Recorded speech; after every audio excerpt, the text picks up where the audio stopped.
Hello. Thanks, Warren, for the quick introduction. Hi, my name is Ban Eu. I'm the co-founder of offpeak.my.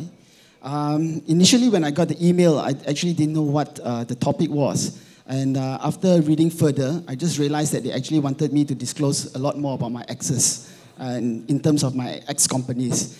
I've got about a total of 8 companies, some that have succeeded and some that have exited as well.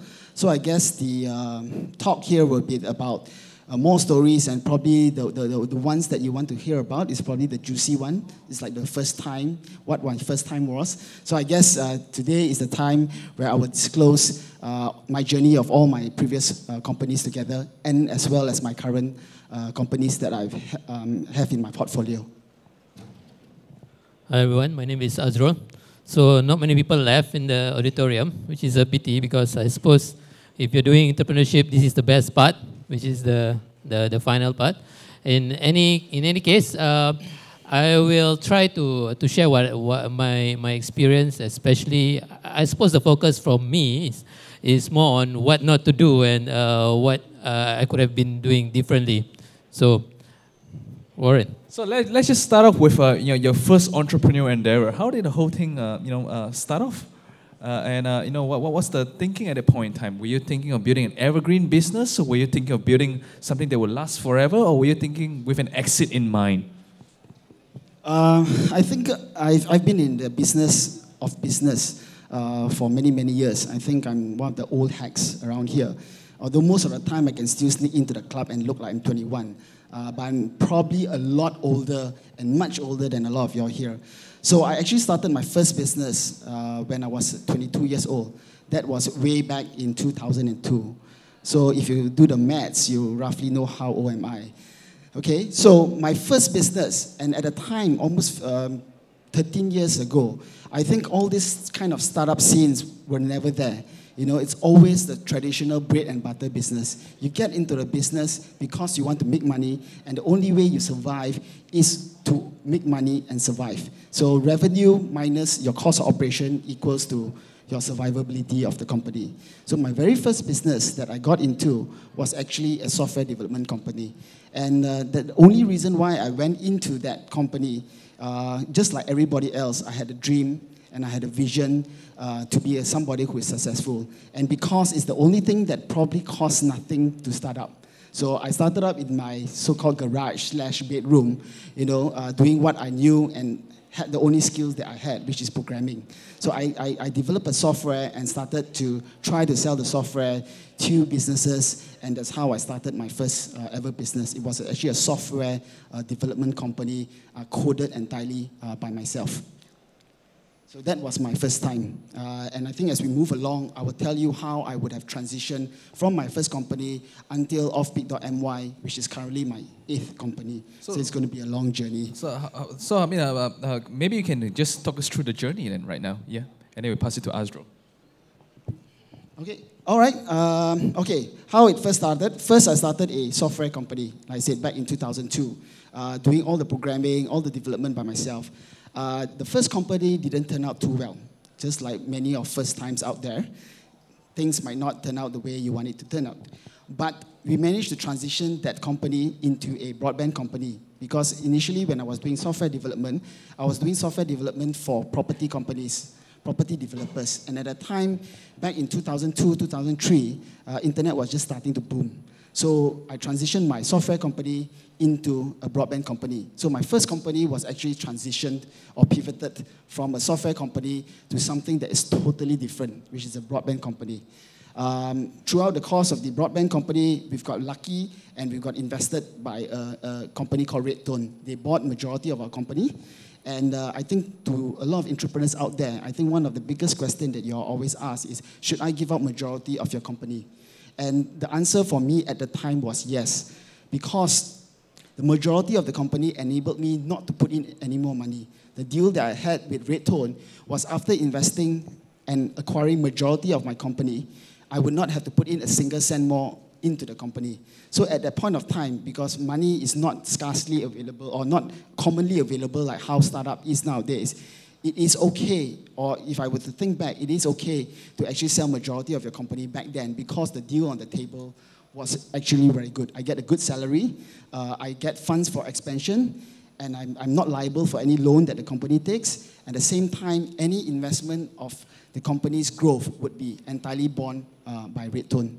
Our relationship survived for about 5 years, and from then on, I decided to sell the company to them when the opportunity arises. So my second company was actually sold entirely to Redtone.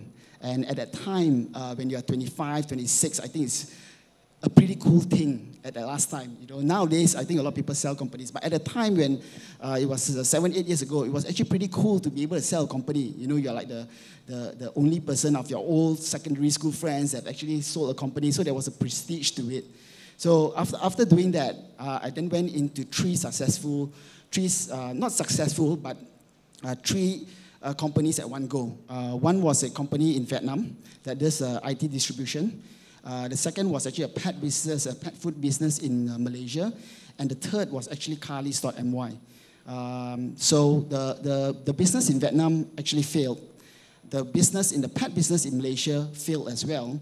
And luckily, the business in Carlis succeeded.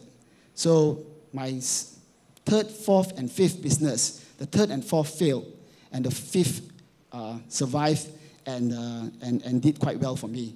And with the money from Carlis, I then went into my sixth, seventh, and eighth business, which I'm still currently holding till date. So my sixth business is actually a security company. I own a very boring, traditional business company that pays its bill. It's a typical brick and mortar business. My seventh company is actually a property development. So I actually build properties as well. And the eighth business that I'm in now is actually Offpeak.my, which I'm actually the co-founder of. So yeah,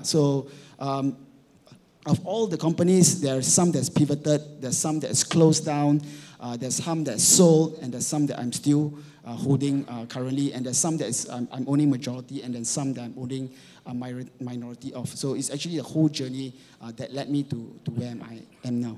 That's an amazing story. What about you, Azrul? Maybe you can tell us a little bit more about how you got started, and what was the evolution of the entire journey.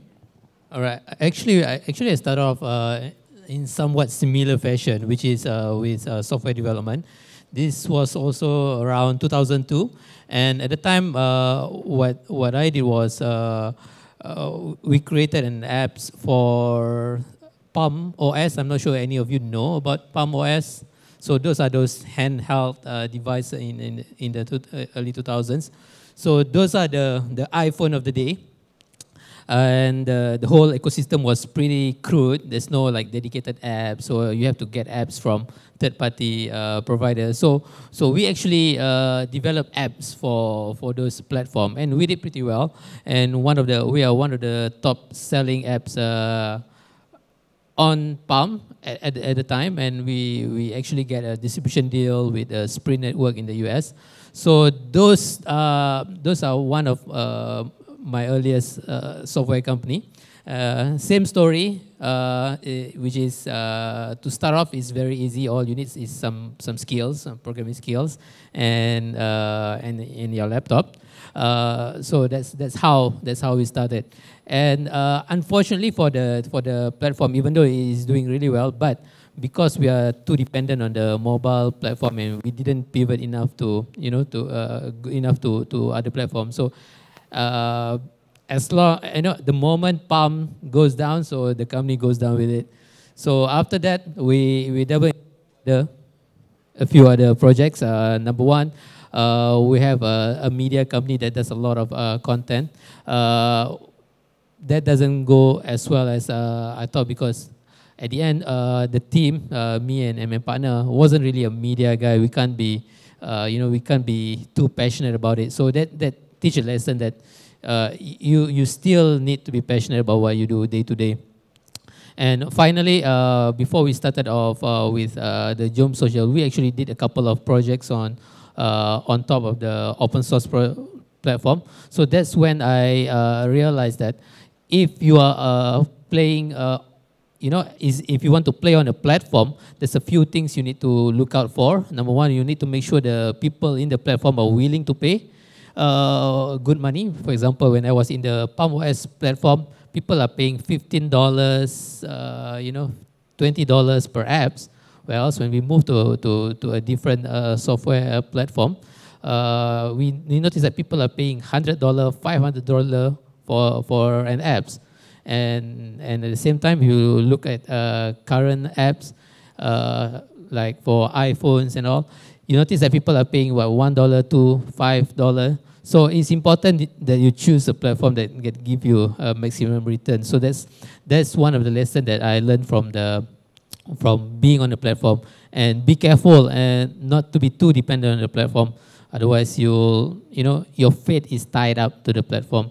So to cut the, to basically what I did throughout the last 10 years is focusing more on software development with a lot of platform play. Choose platform carefully, choose platform that has massive revenue, and make sure we can, we make revenue out of it. How do you get your first offer of investment?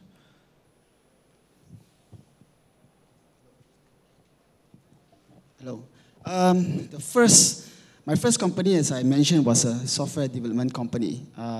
We didn't get any offer for that, but we basically I pivoted my own self to then become a broadband company. And funny how investment comes into play in the older generations, in the older times. It doesn't happen in a forum. It doesn't even happen to places like this. It's really much a very traditional way of people meeting up with you. And how we managed to get our first investor was actually because our company actually had a license. It's actually called a WiMAX license. I'm not sure whether you've heard of a WiMAX license, but that's basically the typical standard that was competing with your current 3G and 4G at the moment.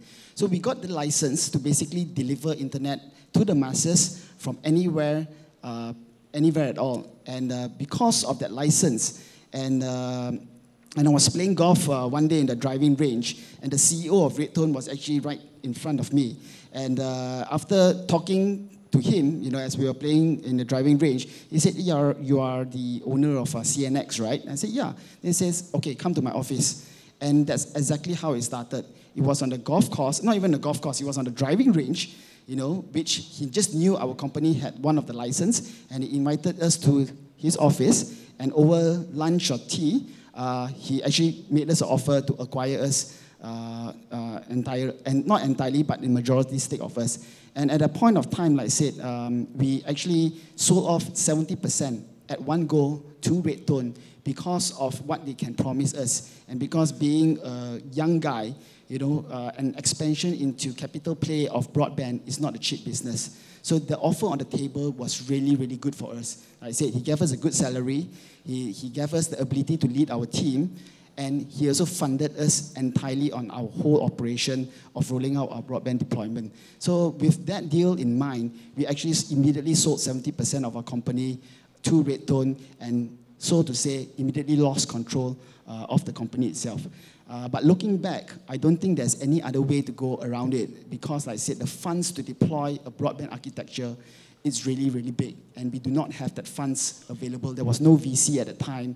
There was no angel investor at the time. All you have 15 years ago were basically big corporate companies making decisions based on your financial cash flow of your company, and as that's the only way they would have calculated that. So my first investment basically went to Redtone in that manner. What about you, Azrul? Well, basically, the offer that we get a few offers at a time, but at the time, I wasn't really thinking about selling or exiting. We were having fun with our operations, and everyone is having fun. So that offer again comes in a very spontaneous way, in the sense that there's an industry player who just reach out to you and just say, hey, are you up? Are you open for these options? You guys open for discussion? And someone's within the industry, they just reach out for you. We talk, exchange emails, and basically, again, it's all based on the financial again. is based on what your company is already making and what how strong it is. So it's pretty traditional as well. Yeah. So what was going on in your mind the first time that someone actually laid out an offer? I mean, it surely must have felt surreal, like say, young guy, starting a first business. How do you handle it? Because there was no experience at that point in time for both of you, right? When there was an offer on the table. Well, I think at that time, of course, it was the most amazing thing because off your mind, the first thing you can say, unfortunately, there was no Facebook at that time, was I could shout out to my friends and tell all my friends that I've got invested. It's like the coolest thing ever, at that point of time. So, and of course, the second most important was actually because of a case of survival. We needed the money because deployment of broadband architecture is very expensive, and we needed somebody to handle us. And as Warren pointed out, we were very young and a little bit inexperienced at that time. So we thought that somebody who is more experienced in industry can also guide us or lead us to the way. Actually, I forgot to also share with you, I think the other more interesting story, because I think both of us somehow has been sharing very traditional stories, was actually the investment for Carlis. I've also sold off Carlis about 5 years ago. And how that happened was also by a stroke of, you can say, luck. I remember at 6:30 one night, my founder gave me a call and says, "Ban, we just got an offer from Ketchup Media for 5 million ringgit to buy out your company. Would you want to do that?" At the time, very similar case. We burned a lot of money because we didn't really know what we were doing, and we were actually short of cash at that time. But being cheeky and just trying to test the market, we flipped back and I told my I told my founder at that time, I said, "Okay lah, why don't you call up Patrick and tell him that we are going to sell the company at 10 million ringgit. We just basically just took the number out from the sky, and just offered double of what he offered to us. And true enough, 1 hour later, we actually got a call and says, "Okay, done. The company is sold at $10 million. And sometimes these kind of things do happen. And Carlis was one of those extraordinary stories where there was not a single cent of revenue generated for the company. But somehow, during the time, our traffic was growing at an enormous rate. We grew from 0 hits a day to 4,000 visitors a day, or up to 10,000 visitors a day, all with zero marketing spend. You'd be surprised how easy is it to get organic growth last time compared to now. Even currently, with off-peak, it was very difficult to find that kind of growth momentum. But somebody, when they told me, when we started off-peak again, they told us, "How do you do all this marketing back in Carlis days?" I said, "You know what? When I look back, we actually had zero marketing. We didn't even know what SEO was until 3 years later. We had no FB page. We had no app. We weren't on the radio. We weren't on the TV. We weren't on any blogging site. And we literally had nothing. We didn't even have banners. We don't even come to workshops like this to actually promote our site. But yet, at the time when internet is probably booming in Malaysia, traffic and early adopters of websites are able to gather that traffic because there was not much competition at that time. And probably Ketchup Media saw what we didn't see at that time was traffic growth. And that's why when we turned around and asked for double the offer, he immediately said yes and immediately acquired our company. And that's really how it was for my so-called fourth or fifth company. So, in regards to Carlis, did you, consciously go out to look for a potential acquirer, or it just appeared out of nowhere?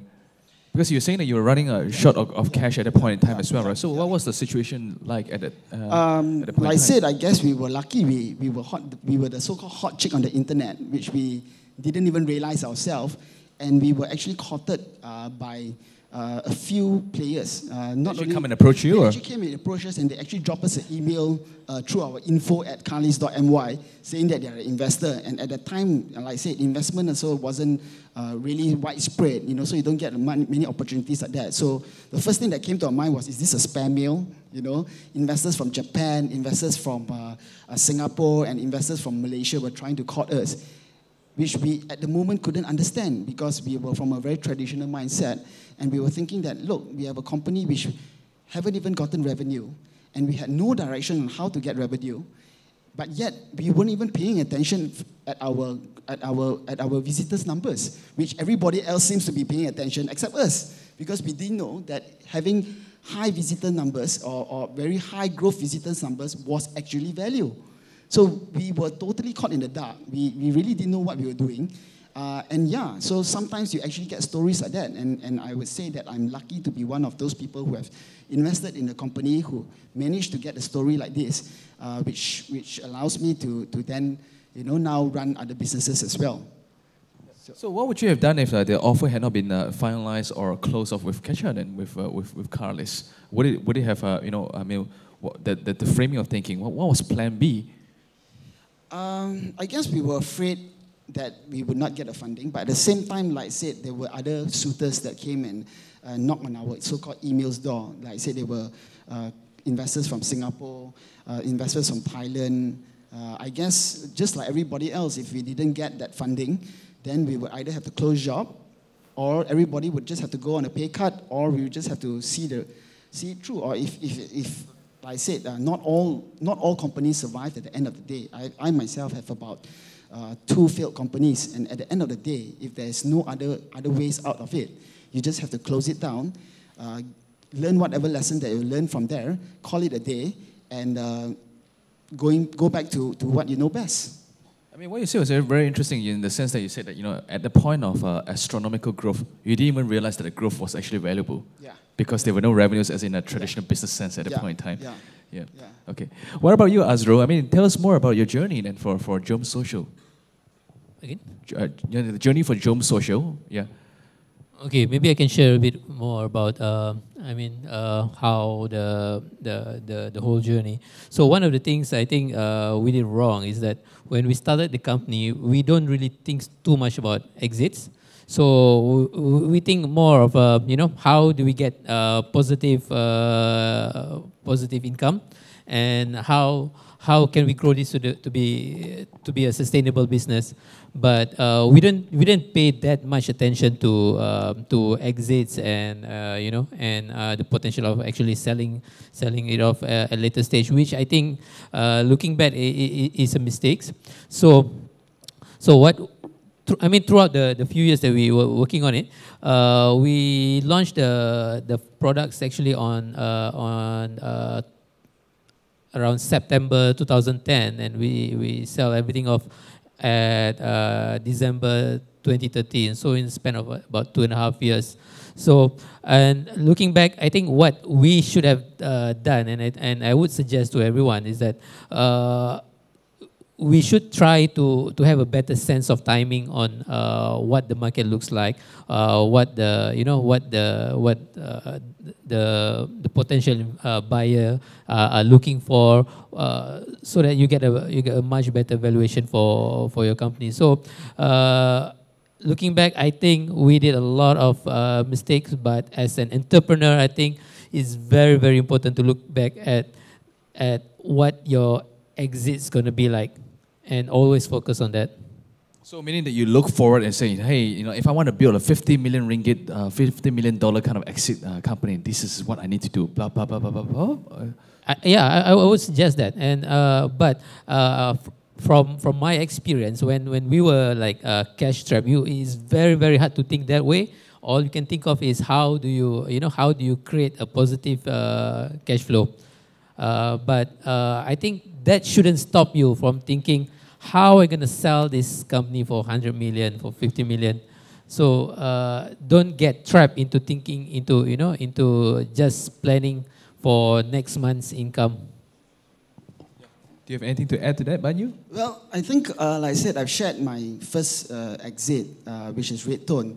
That was really exit based on, not really desperation, but because the deal on the table was really too good to let go of in terms of them handholding us. The second exit was actually Carlis. That, as I mentioned to you, was really very lucky. At the same time, we were running out of cash at that time as well. Of course, on one hand, we were desperate. And on the other hand, we managed to be lucky and found a few investors that were interested in us. So coming to our third company right now, which is Offpeak.my, it's not really sold, but we just managed to raise our Series A round for about $800,000. So in that sense, it's considered selling a part of the company. And I think out of all the other companies that I've created, Offpeak.my was actually a company that we structurally and operationally thought of how to achieve each and every step. So it's not like during the Carly's days where we just did what we wanted. By the way, we pivoted about 8 times during Carly's days in our business model. For Offpeak.my, we actually were very focused on what we wanted, how to get there, what we wanted from our investors, and how to drive from one stage to another stage of the company. So we launched the product in August 2014 last year, and within 8 months, we managed to secure our first round of funding. And of course, beyond that, we have already been looking at our next round of funding, which is our Series B and Series C game. But it's not something that we just chart on the board. We actually, right now, have a very structured way of how to get there and what we need to do to get there. So I think the time and age of many, many years of doing business has taught me a lot of things. That sometimes you need to rely on luck. Sometimes you need to rely on desperate situations. Sometimes you also need to give out majority of your company, which is not entirely a bad thing, because I'm sure a lot of y'all have heard that if you want to give out majority of your company, that's really a big no-no. But if you are young and you do not have the funds to do it, and if you think you can learn from somebody, sometimes the first step might be the most sacrificial that you need to have in order for you to have a better step into the future. And along the way, you will learn a lot as well. So finally, at my 8th business, I finally now know that how am I going to achieve something that I want in a year's time, in 2 years' time? How am I going to raise my money? What do I need to raise my money? And what do I need to reach each step? So right now, everything and every decision that we make is actually a calculated decision. It's no longer just trying out and trying to figure things out and say, okay, let's just try and do this because it's fun, it's cool. No, I don't think the time and generation is right for that now. There's a lot of money going around in terms of fundings as well. And I think the previous speakers, I heard a little bit of that then, to say that the monies for the angel investors might be drying out, but for the corporations of VCs are still there. So that would make it even harder for you all to raise the money. So you all really need to know exactly what you all need and how you all need to actually get there. So it's no longer just a guessing work game or no longer just try to be lucky anymore. I think the two of you have highlighted a similar theme of being a little bit more scientific and structured, of how to actually plan ahead so that you have an objective in mind that you work towards. Yeah? But perhaps you can share a little bit of insights with regards to the mistakes that you made. Or you know, in hindsight, things you might have done a bit differently when you were thinking about exit or planning the exit or negotiating the exit. Perhaps we can start with you first, Azrul. I think one of the biggest mistakes of planning exit for me was that we care too much about the customer or previous customer. In truth, the customer doesn't care about you, and yeah, they don't really care. They don't care at all about you. The moment you're out of the company, they forget about you. So at the time, I was somehow like thinking about the well-being of the customer and say, can this company, can the acquirer actually take, do a good job with it? So in hindsight, I shouldn't have cared at all. Just you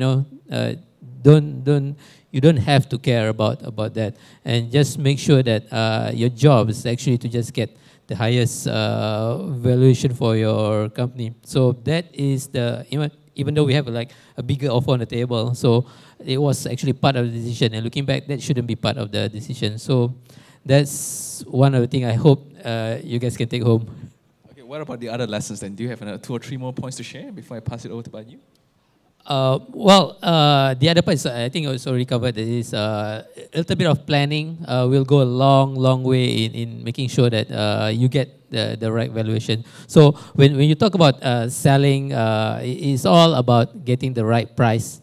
Okay, so the right price, normally another key important aspect of getting the right price is actually a sense of timing. So if you can, you want to sell at the peak of the valuation. That means that you don't want to be selling too early or too late when the market is going down. So in our case, the timing was okay, but we could have timed it a little better with a better planning. So it's all come down to lack of planning. We were too inexperienced in a sense. So if anything you can take home is number one, you have to plan for it. If you don't plan for it, you simply won't get the best value out of it. And second, part would be, just focus on the value, not your customer so much. Ban You? I think my two failures of my company last time was, I think the first thought of, because after exiting from your first company, you suddenly realize that you have a lot of friends, in inverted comma. They will call you out of the blue and suddenly invite you for drinks.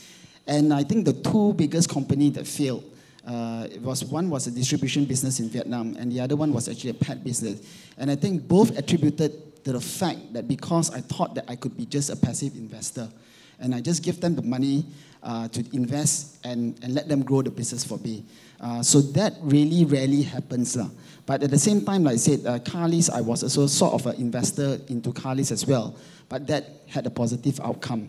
So if I were to think back, I would think that if you have maybe strike a lottery or something like that, your first few business is really a business that you actually have to handhold, and you actually have to go through the pain and struggles that the company offers. So it's not just a matter of, I've got so much money, let's just put this 10% here and 10% there, just because I think I know how to sniff a good deal. And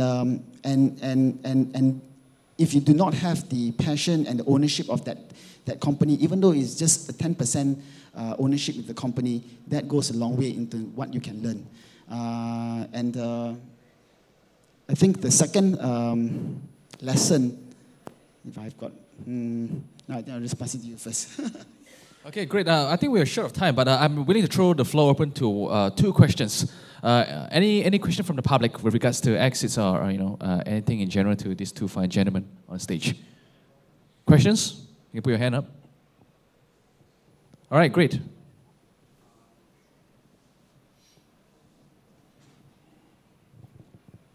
If you can use my mic if you want to. Yep. Yeah, sure.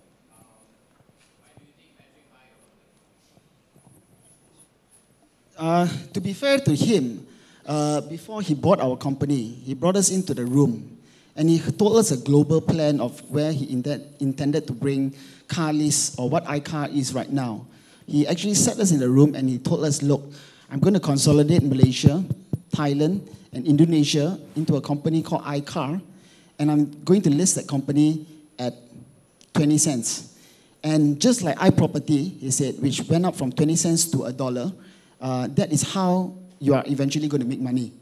And like I said, because it was almost 8 years ago, you do not have much experience in all this listing and raising money. And he even said that I'm going to list a company in 6 months.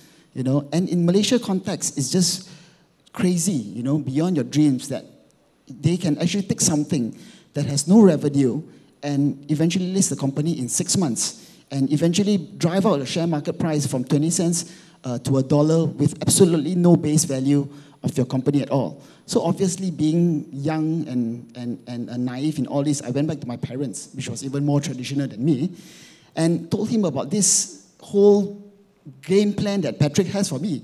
And immediately he asked me, is he putting an offer on the table right now? I said, yes. And he said, how much is the offer? 10 million ringgit. Then he said, take the money and run. So, so that's exactly what happened. And like I said, I've learned a very hard lesson from that, because my founder, who had no choice but to stay back, had 30% of his stake converted into shares at a 20 million ringgit valuation that made him worth at least 6 million ringgit. And because the shares has not only gone up from 20 cents to $1, it actually went up from 20 cents to $1.40. So that is 7 times what he owned in the company, and he is now worth $42 million. So I made my money, but he made even more money than me, a lot more money than me. But having to think back, because I was a passive investor at that point of time, and Patrick being Catch Up Media, they wanted majority of the company. So 70% of the company was owned by the investors, which he wanted to pick out the investors first and own majority of the company. So if I were to look back, I wouldn't have the piece of that as well. But having the whole picture in mind, you can say that I'm actually the stupidest person here, because I've actually been told the game plan, and yet I did not follow through to it. So although I'm lucky, in a sense that I'm actually unlucky as well. So does that answer your question? All right, final question. Another question from the audience. No question. Okay, right. So you can have the second chance then. Yeah. That time, probably you're going against Motor Trader. Why do you enter the market? At the time, actually, Motor Trader was actually a different market. We were in the same industry, but in a very different segment of market. Motor Trader was concentrating on their hard copy classified ads, whereas we are concentrating on the online classified ads. So although we are in the same industry, we are actually totally different in nature. And Motor Trader at the time, I think, if they were to convert to online classified ad, it would then jeopardize their magazine business. So in that sense, we are in the same space, but we are in a very, very much different operating medium. And I think because when we started Carlist at that time, we were the only second-hand car website that was available at that point of time.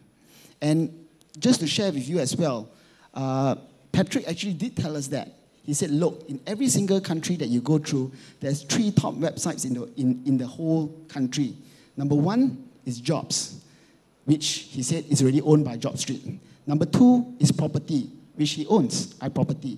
And number 3 is Cars. So like you said, I've actually got the whole deck, and I've already been told the whole action plan is just because of the unavailability of my brain to comprehend that kind of magnitude that can be performed. We decided to exit. The investors all decided to exit earlier. And the founders also didn't, the founders themselves actually didn't even believe in him.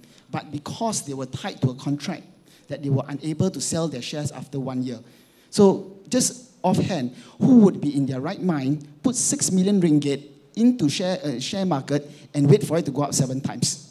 Nobody in the right mind in this whole auditorium would ever done it. The moment it had gone up 2 times, you would have already sold everything. And in comparison, even Amazon, eBay, Alibaba does not go up 7 times. So in that sense, from a 20-cent share to a $1.40 share in 1 year, that itself is also a record-breaking number that possibly cannot even be achieved at current times, even with the best company out there. So I guess it was just the right time and the right place and the right vision and the right mindset. And I give credit to Patrick for being able to pull that off in a very concise and precise manner. Yeah, so that was the real story of what has happened. Okay, I'm going to keep it with one final question to Azrul, and then we're running a short time, and then we'll be moving over to the pitching sessions. Azrul, I mean, you're also an investor right now for a VC fund called Interest Capital. So when you invest, do you invest with an exit in mind? Do you invest with an exit in mind? Basically, I can't say exactly for interest, but generally they do have some sort of exit in mind already. It's probably not a return.